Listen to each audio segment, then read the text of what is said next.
The Raven by Edgar Allan Poe.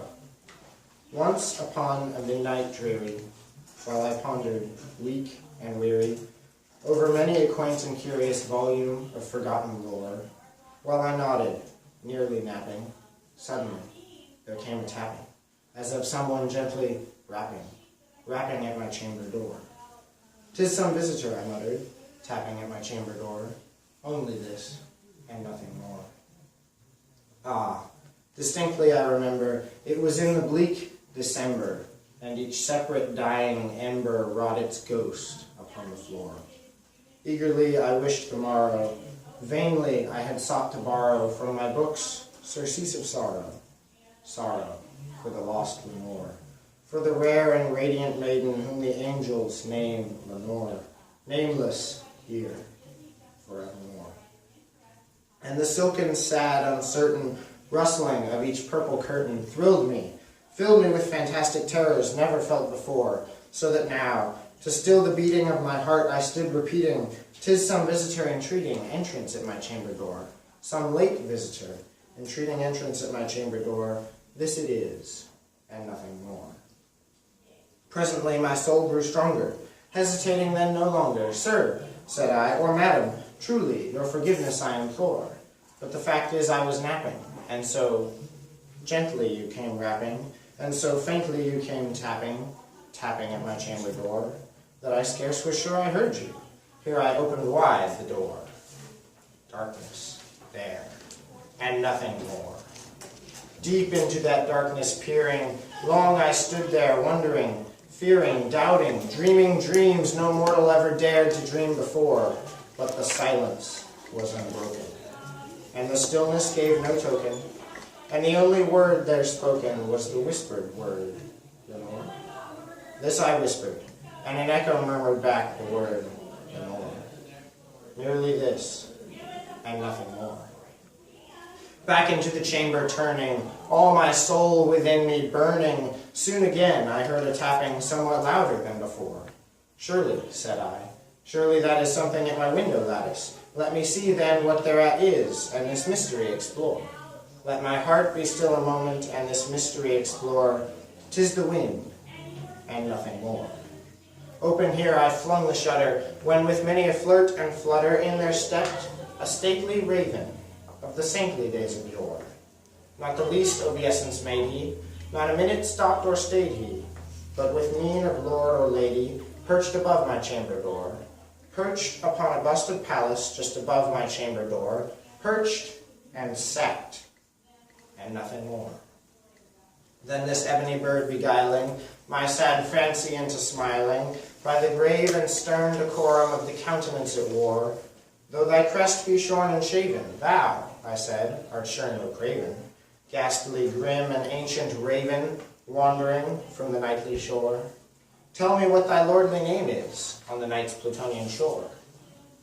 Quoth the raven, "Nevermore." Much I marveled this ungainly fowl to hear discourse so plainly, though its answer little meaning, little relevancy bore, for we cannot help agreeing that no living human being ever yet was blessed with seeing bird above his chamber door, bird or beast upon the sculptured bust above his chamber door with such name as Nevermore. But the raven, sitting lonely, on the placid bust spoke only that one word, as if his soul in that one word he did outpour. Nothing further than he uttered, not a feather than he fluttered, till I scarcely more than muttered, "Other friends have flown before. On the morrow he will leave me, as my hopes have flown before." Then the bird said, "Nevermore." Startled at the stillness broken by reply so aptly spoken, "Doubtless," said I, "what it utters is its only stock and store, caught from some unhappy master, whom unmerciful disaster followed fast and followed faster, till his songs one burden bore, till the dirges of his hope that melancholy burden bore of never, nevermore." But the raven, still beguiling all my fancy into smiling, straight I wheeled a cushioned seat in front of bird and bust and door. Then upon the velvet sinking, I betook myself to linking fancy unto fancy, thinking what this ominous bird of yore, what this grim, ungainly, ghastly, gaunt, and ominous bird of yore meant in croaking, nevermore. This I sat engaged in guessing, but no syllable expressing, to the fowl, whose fiery eyes now burned into my bosom's core. This and more I sat divining, with my head at ease reclining, on the cushion's velvet lining, that the lamplight gloated o'er, but whose velvet violet lining with the lamplight gloating o'er, she shall press, nevermore. Then methought the air grew denser, perfumed from an unseen censer swung by seraphim, whose footfalls tinkled on the tufted floor. Wretch, I cried, thy God hath lent thee, by these angels he hath sent thee, respite and nepenthe from thy memories of Lenore. Quaff, O quaff this kind nepenthe, and forget this lost Lenore. Quoth the raven, nevermore. Prophet, said I, thing of evil, prophet still if bird or devil, whether tempter sent or whether tempest tossed thee here ashore, desolate, yet all undaunted, on this desert land enchanted, on this home, by horror haunted, tell me truly, I implore, is there balm in Gilead? Tell me, I implore. Quoth the raven, nevermore. Prophet, said I, thing of evil, prophet still if bird or devil, by that heaven that bends above us, by that God we both adore, tell this soul with sorrow laden, if within the distant Aidenn it shall clasp a sainted maiden, whom the angels name Lenore. Clasp a rare and radiant maiden, whom the angels name Lenore. Quoth the raven, nevermore. Be that word our sign of parting, bird or fiend, I shrieked upstarting, get thee back into the tempest and the night's Plutonian shore.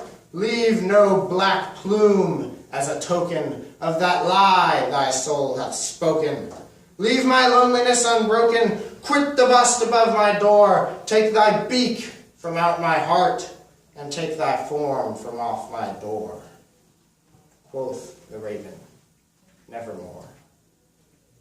And the raven, never flitting, still is sitting on the pallid bust of Pallas just above my chamber door, and his eyes have all the seeming of a demon's that is dreaming, and the lamplight o'er him streaming throws his shadow on the floor. And my soul, from out that shadow that lies floating on the floor, shall be lifted nevermore.